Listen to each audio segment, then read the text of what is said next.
ఇస్తారు, వాళ్ళు పైసలు వసూలు చేస్తారు, వాళ్ళు కులబడుతున్నారు, వాళ్ళు పైసలు వసూలు చేస్తారు. వాళ్ళంతా ఇచ్చేసి కాంగ్రెస్ వాళ్ళు మనం మొన్న ఓడిపోయిన వాళ్ళు మొత్తం కొడుతున్నారు. 150 జీవో వచ్చిందన్న మనకి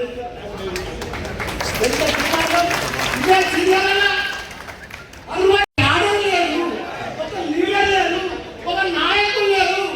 ఎంత బెదిరిస్తుందంటే మనల్ని మనలను మొన్న ఒక ఎంపీ ఇంటికి పోయింది, 4 నాయకులు పోయింది, ఘోరంగా పడబట్టే 4 నాయకులు పోయింది. పొద్దున తన 8 గంటలకు చూడు, పొద్దున 1 గంట దాకా బ్రేక్ఫాస్ట్ ఆనే చేసి లంచ్ ఆనే చేసి మన చీరాల పోతే ఉదయం చేసి ఎంత తిరుగుతా, నువ్వు మా పార్టీలోకి వస్తావా లేకపోతే నీ ఫంక్షన్ అని కోరుకుంటా. ఇంకొక చైర్మన్ దాన్ని వాడు పిలిపించుకున్నావు, నువ్వు మేము బిల్లు కట్టావు, నువ్వు వస్తావా రావా?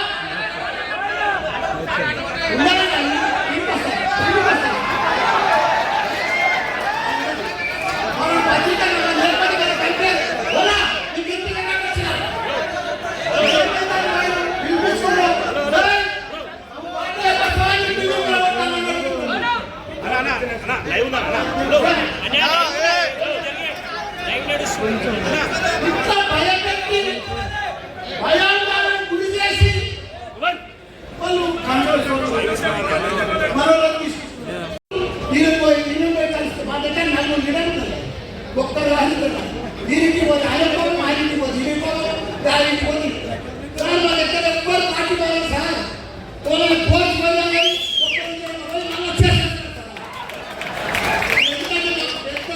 దౌర్జన్యం నడుస్తుంది మన మనం బొమ్మల్లా సార్, అంతకంటే కార్యకర్తలు సార్ మేము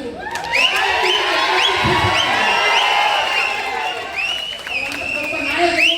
కానీ మనం వచ్చినట్టు రాదు, మనం పట్టుబట్టియాలి, మన రాజకీయ లక్ష్యాన్ని వారి ప్రజాక్షం జరిపించాలి. వారి ప్రజాక్షి ఎవరికి ఆర్డర్ లేదు, లీడర్ లేదు, నాయకులు లేదు, ఓటర్స్ లేదు. బీజేపీ కాంగ్రెస్ ఓటర్స్ అంటే, క్యాడర్స్ అంటే, చైర్మన్ అంటే, కౌన్సిలర్ అంటే, సర్పంచ్ అంటే, కార్పొరేటర్ అంటే, టిఆర్ఎస్ అత్త అంటే టిఆర్ఎస్ అత్త, మల్లన్న అత్త, మల్లన్న అత్త. కాబట్టి మనమందరం కూడా ఒక తాటి నుండి వాళ్ళ ఊపు కాదు, వాళ్ళ ఇళ్ళ తిరిగేదని మనం ఎక్కడ కూడా భయపడద్దు. మనం భారీ మెజారిటీ గెలవచ్చున్నాం.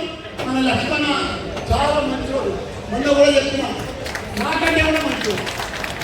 నేను 10 ఏళ్ళ సంఖ్య సేవ చేస్తాను, ఆయన 25 ఏళ్ళ సంఖ్య స్లంలలో అన్నింటిలో కూడా సేవ చేస్తా ఉన్నారు. బంగారం స్థితి పేరుకు నాడినే కానీ బంగారం స్థితి లక్ష్మారెడ్డి అయినా. కాబట్టి మేము భారీ విధానంతో అందరూ కూడా ధైర్యాన్ని ఉండండి, మీ అందరూ నేను ఉంటాను కూడా, మీ అందరూ కూడా చెప్తున్నా. ఇప్పుడు టైం తక్కువది, ఇప్పుడు రాగిడి లక్ష్మారెడ్డి గారు మాట్లాడాలి.